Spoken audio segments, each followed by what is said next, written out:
Hey guys, welcome back to the shack. And tonight I've got a little bit of testing I'm gonna be doing with some gear. And they're made specifically for their machines to be used with their machines. But guys, these are peripherals that can be used with any machine, regardless of what that machine may be. Then I'm gonna go in and I'm gonna test fit and show you how many machines and how this thing could attach to various other machines on the market today. So if that's something you're into, stick around.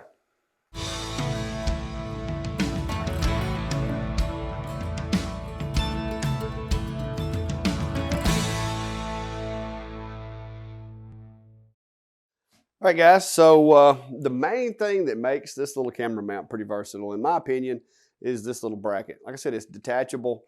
It does open up to a sizable little length. It'll fit the H-Series, it fits the XTool, it fits several other machines simply by clamping onto the frame. You can also clamp it onto a table or any other type of work surface that you have put together. And the way that this works is pretty much you can adapt it to almost any scenario as long as you can find somewhere to clamp this out of the way of your machine. Like I said, the construction of it and the way it holds together is pretty solid. The camera, a good quality so far. I'm getting some pretty good pictures out of it, pretty good alignment. Like I said, you just run through the process using Lightburn to set that thing up. The only thing that I will say is you're gonna have to bring your own zip ties or Velcro. It didn't come with anything to kind of do the cable management on this thing, and y'all know I'm a stickler for that. But I did use some little pieces of Velcro that I had laying around, and I've made me a couple pieces to go onto the camera. But it does have the measurements on the front. That's kind of, if you like the cosmetic stuff, that's kind of cool to be able to kind of guesstimate your elevation. I like bringing the camera down at an angle just to keep this ball joint here from being in a predicament, but it will fit the H-Series. Didn't really want to take my machine out of the enclosure and I don't have enough room inside the enclosure to clamp it on there, but my buddy Steve confirmed with me that it does work with the H-Series as well. And I can tell you that on the back end or the front end, you could place that guy in there and not have any issues. They provide you with the little card for placement. Depending on your situation, you may find that you have the same issue that I have. And that issue is that if you'll notice, I don't know if you can see it, but this thing's kind of reflective. The lighting here in the shack's not that great. And so I was having a problem with when I was moving it around, I was getting a glare and the camera couldn't detect it. But luckily, I had my trusty, half sheet printed on regular paper. It picked this one up perfectly fine and run through the process. Calibrated really well. I've got the camera currently, let me grab my measuring tape so I don't lie to you guys. Currently, I've got the camera, and I just did this based on the field of view. I've got it probably 15 to 3/4 inches off the workspace, or maybe 15 if you go from the top of the teeth, 15 and a half. I tried to go as low as I could within reason, but still allow, the moving in and out of parts, because you don't want the camera to be in the way when you're trying to load stuff. So 16 inches is where I came down as low as I could for you guys that have lower enclosures or, don't have a whole lot of height. That way you would know that it will work to this level. It's filling in the window, got a nice square image. The only thing that I see that could limit you, and me and Steve have talked about this, is some machines you're gonna have to be really careful where you mount the back to avoid the gantry catching the machine. Like I said, this is not an Atomstack machine, so it's not exactly the machine, I guess, that they use to design this thing, but it does work with it. And as far as accuracy of the camera, so far the camera is performing pretty well. So what I'm gonna do is I did my little test grid on this scrap piece of wood here. And I did a couple of targets just to see how well it performed, and it's been doing pretty well. So I'm gonna lay this piece of wood back up in the workspace, and I'm just gonna aim it. I'm gonna try to put another circle inside this little bullseye right here, using the camera to line that up with. So I'm gonna update the camera overlay in Lightburn. I've got me a little circle in here already, so I'm just gonna move that guy, and I'm gonna try to place it as close as I can in Lightburn, and you should be able to see this on the TV right there. I'm gonna try to place this as close as I can to the center in Lightburn from the image that I got from the camera. So I've got that in there as close to a bullseye as I possibly can. And let's see where it goes.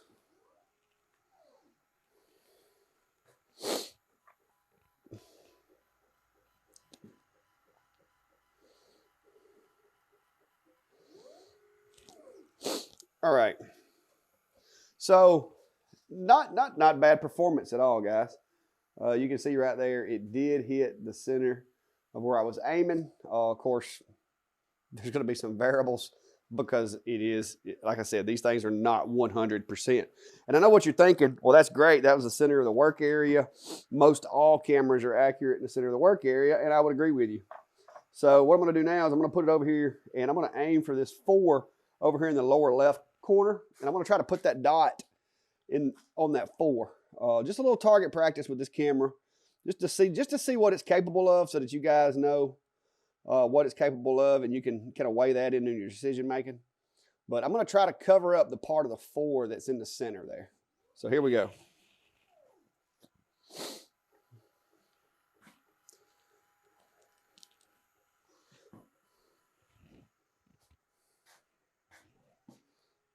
Okay, me or the camera one did something really bad that time. So I'm going to home the machine just to make sure that it wasn't something that I did.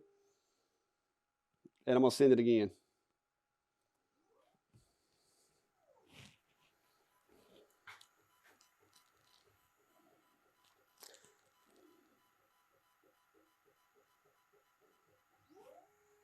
Did I not update my overlay? That is exactly what I did, guys. You can look at the screen. I did not update my overlay. Okay, so that's on me. Let's go, let's move this thing back down here. I'm just gonna go ahead and aim for the bullseye over here to the left of the 4. Since I kind of messed that one all up. I knew something was way off. So I'm gonna put this one on the little target, on the little bullseye. But yeah, guys, got to pay attention to what you're doing. When you're talking to a camera, sometimes it's a little hard to keep track. The image looked the same, but yeah, you can see it's probably maybe a millimeter down and to the left, but that's in one of the far reaches of the workspace. Now I'm gonna go kind of top left, and we're not gonna go all the way around the world with this, but I just want to give you an idea. And before I do anything, guys, I'm gonna hit that update overlay button again, so that we don't have a redo of what I did just a second ago. But that just goes to show you mistakes are easily made. Luckily, that was not an expensive workpiece. So all right, I'm going to be aiming for the target to the left of the 1 this time.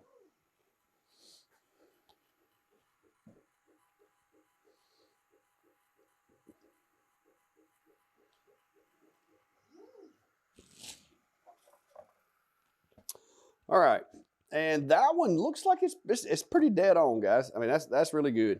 So as far as accuracy goes, I'm gonna have to say the accuracy of the camera is definitely good enough for what I do. All right, guys. So I moved the other machine off the table, and what I want to check is, do these machines have a way that you can mount this on there? I think this is probably one of the more versatile camera systems that I have run across. So that's one thing that I want to look at is, will this work with the different machines? And with the Creality stops before it gets all the way back to the back rail. And so you've got plenty of room to run this thing all the way up against the back of the frame and set that little clamp. One thing too is, you're not limited with the way that this thing is designed. You're not limited to having to set it like this. You could flip it around and put the thinner side in. Now, some of the machines, depending on how the material is made on the back, it might actually be a better idea to come in. Let me get this a little more room to work. To come in from the inside and put it on this way, so that that solid piece of metal is on the back, like with this one. This one's more of a C channel. And so, of course, this side of the C channel is going to be the stronger edge for this bolt here to tighten up on. So you'll get a lot more secure connectivity that way. And with the way this thing is built, it's simple enough that once you do that, you can simply rotate this around, get it to the desired height, and tighten it back up. So this thing's kind of the transformer of camera mounts, in my opinion. It does have a lot of adjustment, and I think that's going to make for a lot easier fitting for different machines. So like I was saying, guys, you can mount it as long as you don't have anything that's going to hit this little set screw here. You can mount this thing pretty much either direction you want. I've been looking at some of the other machines, and I know there were some concerns about it, hitting in different locations and whatnot. So in the situation of if your machine does come back to the point to where it would strike this, or you were concerned that the cabling would get in the way, the versatility of this mount, you can actually take this guy and, like on this machine, if I wanted to make absolutely sure it wasn't going to get near any moving parts, on this particular machine, on the Creality, I could actually set this guy and kind of set it up on this back corner here. And we go ahead and tighten this down. This would put it directly over this corner, which would allow the machine to be a lot stronger, a lot less chance of this part moving. All right, so then you could just, when you loosen this, you can rotate the camera around, and you could actually adjust and get it out over the workspace. Probably better to stay in the center, but I mean, that is an option. See if I can get it tightened back up here. But once you get that done, you're just going to need to get enough cable to where you can rotate the camera.